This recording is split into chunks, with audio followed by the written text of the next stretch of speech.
মোটামুটি অনেকক্ষণ আগে দিয়েছিলাম বরফটা জমতে, তো এখন আশা করি জমে গেছে। দেখি কতটা জমেছে না জমেনি, আশা করি জমে যাবে। অনেকক্ষণ হয়ে গেছে, এই দুটোর মধ্যেই দিয়েছি আমি।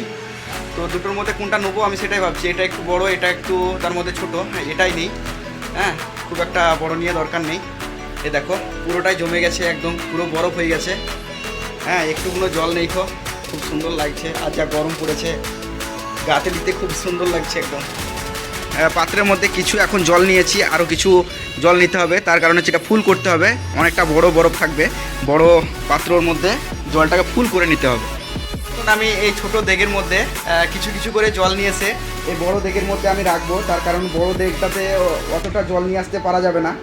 হ্যাঁ, তো সেই কারণে ছোট দেগটা কিছু কিছু করে জল নিয়েছে, আমি এই বড় দেগটা ভর্তি করে দেবো। এখন আমি এই দেগটা ভর্তি করে নিই, তারপরে আস্তে আস্তে আমি ভরে দেবো বড় দেগের মধ্যে, যাতে পুরোটাই ভর্তি হয়ে যায়। তার কারণ অনেকটা বড় বরফ, যেরকম বরফ সেরকম জল দরকার। অল্প অল্প করে অনেকটাই ভর্তি হয়ে গেছে, আর এটা দিলাম বাস, আর দেওয়ার দরকার নেই। আর দেখো এত বড় পাত্রের মধ্যে আর গোটা ফুল করার দরকার নেই, যে যতটুকু বরফ যথেষ্ট পরিমাণ জল হয়ে গেছে। এখন আমি বরফটা নিয়ে আসবো, নিয়ে এসে এই জলের মধ্যে ছেড়ে দেখবো যে কতটা ডুবছে আর কতটা ভেসে থাকছে। আর তারপর আমি তোমাদেরকে বলবো যে কী কারণে ভাসছে। হ্যাঁ, বরফটা তো অনেকটাই বড় বরফ, তাই এতটা বড় বরফটা এই জলের মধ্যে ভাসবে, আশা করি ভাসবে। বরফ যেহেতু জলে ভাসে, তো তোমাদেরকে দেখাচ্ছি। জলে ফেলিয়ে এটাকে আগে,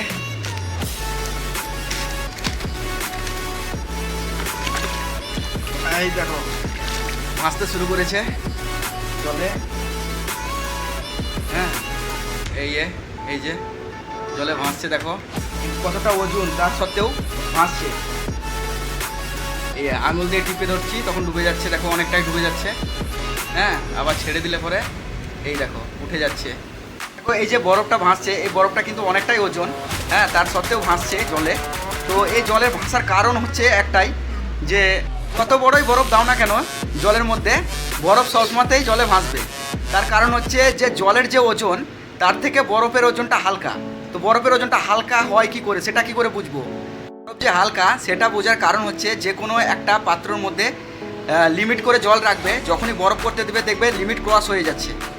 বরফটা যখনই হবে তখন লিমিট ক্রস হয়ে যাবে, মানে বরফ হলে পরেই বেড়ে যায়। সেই কারণে যে আয়তন, বরফের যে আয়তন জলের থেকে আয়তনটা বেড়ে যায়, আয়তন হিসাবে বরফের ওজনটা কমে যায়। জলের যে ওজন তার থেকে আয়তন হিসাবে বেড়ে যেয়ে আয়তন হিসাবে বরফের ওজনটা কমে যায়। সেই কারণেই বরফটা যখনই জলের মধ্যে দেওয়া হয় তখনই যতটুকু বেড়ে যায় ঠিক ততটুকুই ভেসে থাকে। দেখো এই বরফটা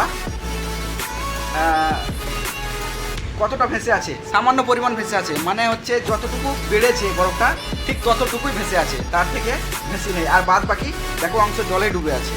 হ্যাঁ, এক টোকা দিলে পরে ডুবে যাবে, মানে কেবলে একটু সামান্য পরিমাণ ভেসে থাকে।